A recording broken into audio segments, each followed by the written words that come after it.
wondered why some homes don't sell? We're in one of the most robust real estate markets since I started selling real estate 15 years ago here in Toronto, and yet some homes still aren't selling. Why is that? If you want to find out, then keep on watching. But before we get started, if you're new to my channel, welcome. My name's Stephanie Noss with the Homeplicity Realty Group here in Keller Williams in Toronto, and I'm passionate about helping our buyers and sellers develop wealth through real estate. If you're interested in knowing about the Toronto real estate market or tips and tricks on buying and selling a home, then I hope you consider subscribing to our channel. And if you like the content that we go over in the video today, go ahead and give it a like or comment below. Maybe you have some insights that I didn't have. We'd love to hear from you.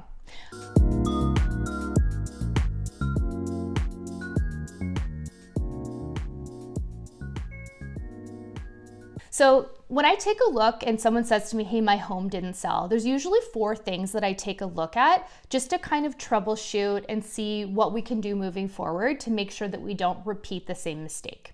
So the first one, it really has to do with teamwork, and that's making sure that the agent and the client are aligned with each other and basically on the same page. The next step would be pricing. Taking a look to make sure that we have the right pricing strategy, and that doesn't always mean just underlisting the property and holding back on offers for a week. Troubleshooting point number 3 is the condition of the home. Nobody lives the way they sell, and we'll talk about that in more detail. And then number 4 is making sure that you have the right agent and marketing program for your specific home and the demographic that's looking to make a purchase of a home similar to yours. So let's go into a little bit more detail. So the first one is really about teamwork. Depending on how you've opted to market the property, I would suggest that you and your agent have to be a good team. You have to have had a conversation up front about what the selling process should look like, and they should have really explained it to you in detail with things like what are the showings going to be like? What should you expect for showings? How are the timings going to work? How are you going to review offers? Are you going to be able to be home during this process? So you should know that whoever you've chosen to work with and who is going to represent you has a good scope and understanding of your situation and your goals, and you guys are going to work together and you're going to get feedback. So when someone hires me to sell their home, I make sure that they're getting at the very minimum weekly feedback. If we're getting a lot of traction and a lot of showings on the home, or we do have a multiple offer, like a short deadline that we're going to hold the home open for showings, then they could be getting feedback from myself and my team daily even. So that way we can make adjustments. If something's popped up that seems to be a potential issue for buyers, let's not have it sit for a week or 2 or 3 or a month before we make an adjustment, so that you can be making sure that you're marketing the property to the best possible way right away, like right off the bat. The main one usually is pricing. So as I mentioned earlier, oftentimes agents don't really know how to price property, and it's not their fault. It's because they've never worked in a market where they had to. It's been a very strong market for the last over a decade, and knowing how to price out a property is a skill. It's a skill set, and it takes a lot of experience. And it's not even just about picking the price, it's about picking the right strategy, because you should have a conversation with your agent about where you both think the price will go, so that your goals and the market, that they're aligned, so that your expectations and where your agent feels that the price is going to end up are aligned, so that you're not disappointed down the road or on an offer night if the offers don't come in the range that you were expecting. So a good agent should be able to really take a look at the comparables, show you the statistics, show you what's happening in the market, and when they're coming up with a pricing strategy, factoring in things such as other homes that are also having multiple offer nights that could cannibalize on some of your offers, taking a look to see if this is even something that works in your neighborhood or with your certain property type, and also just how much inventory is on the market. Those are all valid points that are going to factor into how you and your agent should be coming up with a proper pricing strategy. And you know what? Your agent should also be outlining the pros and cons to some of these strategies as well, especially when we are doing the multiple offer pricing low and holding back on offers situation. And in fact, if you would like to have a dedicated video specifically on the pros and cons to opting for that strategy, go ahead and leave a comment down below, And I'm more than happy to create a full video because I think that's a very relevant and timely topic given the market. Troubleshooting point number 3 is condition of the home. As I mentioned earlier, nobody sells the way they live. I mean, most people don't. Even when I listed my own property, I hired a stager and I had her stage it for me. So it's not even just staging, and sometimes homes don't need staging. They just need to be depersonalized. So taking your personal family photos and your wedding photos, removing those from the walls and just depersonalizing. If you have any like wild colors, I have a black powder room on my main level. That's maybe not for everybody. So throwing a fresh coat of paint on any wild colors, as well as just a fresh coat of paint on the entire house, baseboards, doors, doing stuff like that is a really inexpensive way that you can really freshen up your property and show that you've put some effort into prepping and getting it ready for potential buyers to come through.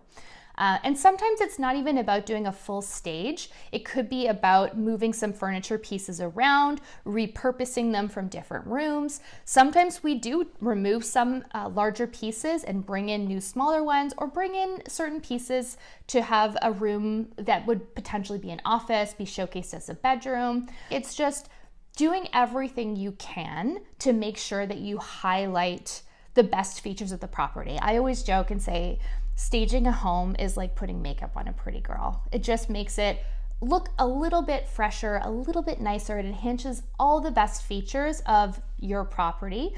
And when we talk about marketing and staging, that brings us into the last point that I normally review, which is your marketing plan for your home.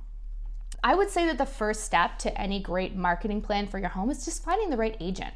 Finding somebody that you think speaks to the demographic that's going to be interested in your type of property and also is aligned with you and how you see your property, and just making sure that they're showcasing it in the best possible way.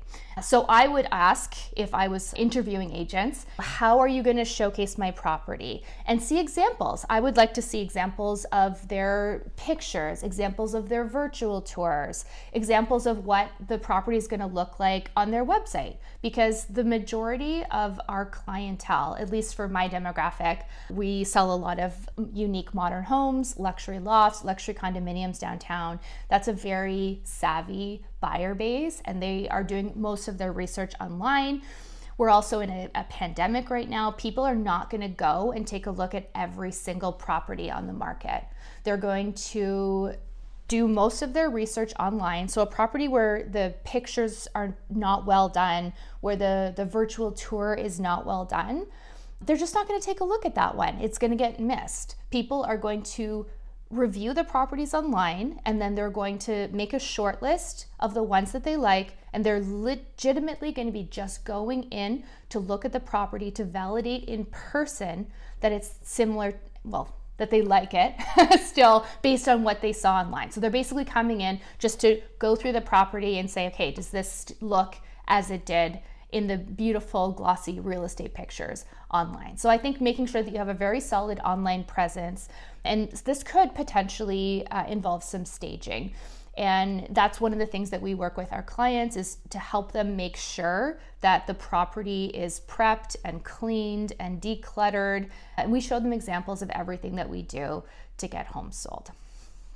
So you're at this point, your property didn't sell, and you're getting ready to put it back on the market. What does that look like? The buyers are out there. We're in a very strong market. There's a shortage of inventory, and that's really what's fueling the prices to continue increasing for our real estate market here in Toronto. So the buyers are here, and if you make sure that you hit some of those points, they will come. So you want to make sure that you have excellent communication with your agent, that you guys are on the same page with respect to the marketing, with respect to how you would like your home to be showcased and for the showings and buyers to go through.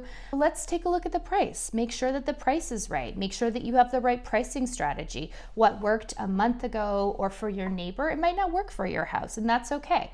You just need to sometimes take a look at it from a different angle. Make sure that your home is showing ready. Make sure that the little chips in the paint are touched up. Give it a good sparkle. Make sure that the mirrors are shining. And if you have to edit out some furniture or bring some pieces in, oftentimes that's money well spent versus doing things like home renovations.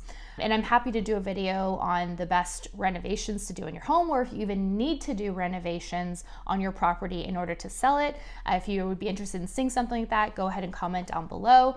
We can definitely work on some future content for you. And honestly, just make sure that you're in line with your agent's marketing plan and that they have a really good system for attracting, qualifying, and capturing buyers. And without further ado, those are my thoughts and feedback on how to sell a home that didn't sell. So I think if you take a look at those different options, you should have a pretty good idea of some adjustments that you could make. If you're interested in knowing what the value of your home is or having us come in and do a free no obligation consultation, I'm happy to arrange that. If you live in the Toronto area, go ahead and like and subscribe to our channel, and we'd love to see you in the next one. Bye.